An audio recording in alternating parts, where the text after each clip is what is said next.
It's a big noisy universe of stocks out there. Welcome to Goodbye or Goodbye. Our goal to help cut through that noise to navigate the best moves for your portfolio. And today we're dialing in on investing maneuvers in an increasingly automated and digitally augmented world. I'm here with the Vetify Senior, did I get that right? Vetify Senior Research Analyst, Zeno Mercer. All right, Zeno, great to see you. Great to see you. So let's start with what you like. Your pick, your first one, is going to be Cargotec. I promise it's going to come up, Zeno. All right, there it is. Cargotec. Let's go through the reasons here. The first bullet you said, automation, AI, and energy convergence. Zeno, walk us through that. Right, so kind of looking back at the robotic space overall, and just physical world automation, not AI, we're talking physical world automation.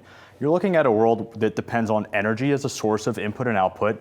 You have regulation, and there's a lot of moving parts, no pun intended here. And ports are an input for a lot of our major initiatives that the U.S. is focused on now. This is globally too, but as an example, so AI is improving not only the company's abilities to design new products and build better materials and be more efficient overall, but it's also improving the ability for these different coordinated pieces to interact with each other and become more efficient themselves.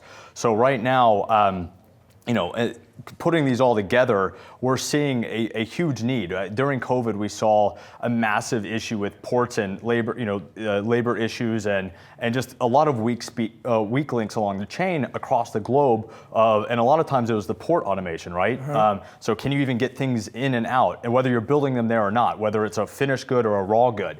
And so companies like Cargotec are positioned with cargo handling, maritime logistics, forklifts, and all these ingredients that come together to help automate ports and even in construction. So there's a lot of major end markets that they have exposure to. All right, point number two, you say reshoring and energy transition themes. This is a way to play it. Yeah, so if you think about reshoring, and there's a couple of ways to play. Overall, robotics has actually had one of its toughest 18 months in history since, for the last 20 years. China was a little bit of a slowdown.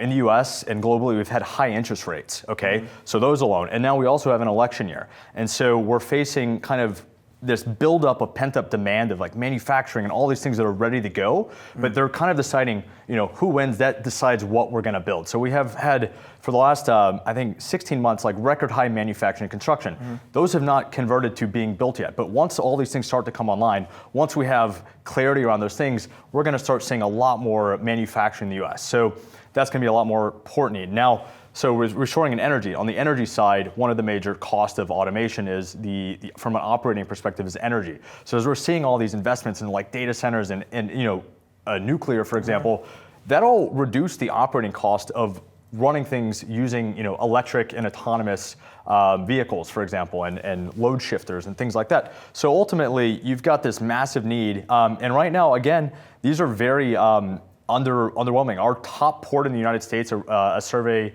came out, our number one is number 53 in the world, in the US. And so we clearly have a lot of need to reduce this friction point. And this is just one of many. This is one company in one niche area of where robotics can help in manufacturing, logistics, and increasingly we're going to start seeing those robots go from kind of this behind the scene areas to more out in the open, autonomous vehicles and drones and things that are more interactive, more collaborative with humans. That's opening up new markets. And we think all those things are almost a flywheel effect that we're going to be seeing with, again, the convergence of these things and the need to kind of reshore critical semiconductor and other industries here in the U.S. And and final point here, no surprise you like the name, so you think valuation is attractive? Yeah, I would say for the overall robotic space, but especially a company like Cargotec, they're trading at 1.3 times forward sales, under 16 times earnings on a forward-looking basis.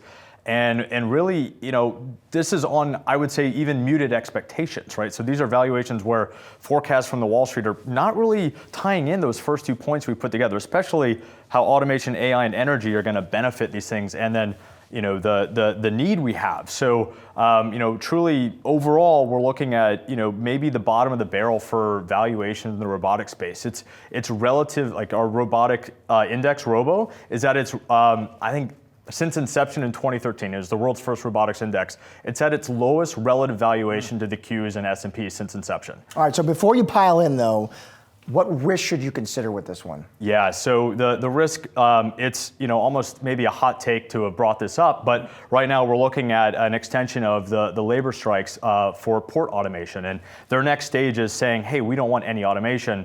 And clearly our best port is ranked number 53. We shouldn't really allow ourselves to be kind of kneecapped by a group. Like, yes, they should come to an agreement, and I think they've already gotten a 66% pay increase, but saying no to automation is really not a great idea. I mean, if we did that to everything, we would never advance as an economy, and if we want to reduce inflation and improve operations and be more seamless and resilient, this is just, again, one example of an area. So this is a risk, but again, it's a global company. It's even based in Europe. So, not expecting no automation to end up being a result, but that is something that is literally on the table and maybe is a contributor to some of those reduced valuations specifically for this company. Makes sense as those two sides negotiate it out. All right, so that was what you liked. Here's what you don't like, which is interesting. Salesforce, not a fan. Let's go through the reasons here. The first one, over-reliance on user-based licensing, you said. Yeah, so right now, the way Salesforce operates is, it's very hands-on. It takes a lot of work to set up, and that has been a moat for them for many years, right? But the way they work is also primarily license-based on sales teams, number of users, and things like that. And so the way kind of the world's transitioning, we're starting to see more agents, AI agents, if you will, that are helping with sales, customer service, marketing. All these things are, increasingly commoditized in a way. And so while there's been a lot of focus on Salesforce building that out themselves, we're more excited by companies that are part of kind of that physical and digital body, if you will, that tech stack of the future. So this was a company that was in our Think Artificial Intelligence Index, and we dropped it earlier this year. All right, second area of concern. Yeah. This was interesting because there are bulls on the street, and granted, valuation, eye of the beholders. Sometimes they'll say one of their first points is valuation to them look attractive. You obviously disagree with that. Yeah, maybe valuation is the wrong way to put it. Valuation is based on the current market cap or whatever metric you're looking at over future expectations, and we've just muted our expectations for them. So in our mind, based on our expectations of their future performance and their ability to maintain that growth, that market share, and not lose out to new competitors coming in or some of the other players like HubSpot and others, we just don't see that obvious path to monetization directly in the way that they're operating right now. Like, they're limited to kind of that sales where there's other companies that are more deeply entrenched in full scope operations and what the whole business is doing. And they're a slice of that, and that slice is at risk. And the third reason here you would steer clear of Mark Benioff's company, competition from Gen AI solutions. Yeah, so kind of tying back, I kind of previewed this, but in general, like what we're seeing with the ability to pull together knowledge bases and units across organizations and use that. And increasingly, we're seeing that the level set of those AI, LLMs, whatever type of model they're using, be more attractive for organizations to use. We've already seen, for example, the telecom and call center industry collapse over the last 2 years, right?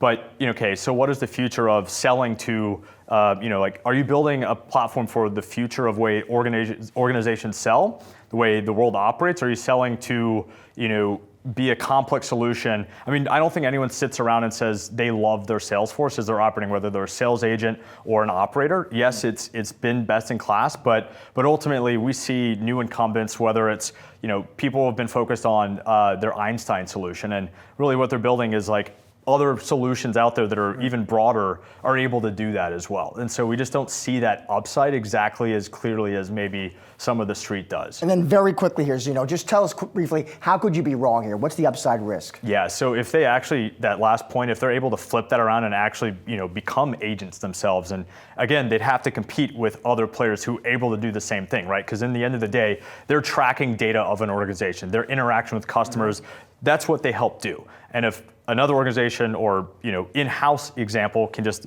get a database with all these data points and touch points and figure out a way to sell, track, and build go-to-market strategies, like they're going to have to compete. They're not the only ones doing this, and so you can't really depend on this happening. But again, if they're able to lock in and be that direct sales force themselves and help capture some more of that value as the world shifts to more AI-driven sales and relationships between organizations, like that's a way that they could regain, promise in our eyes. All right, Zeno, thank you so much for your time and those picks. Appreciate it.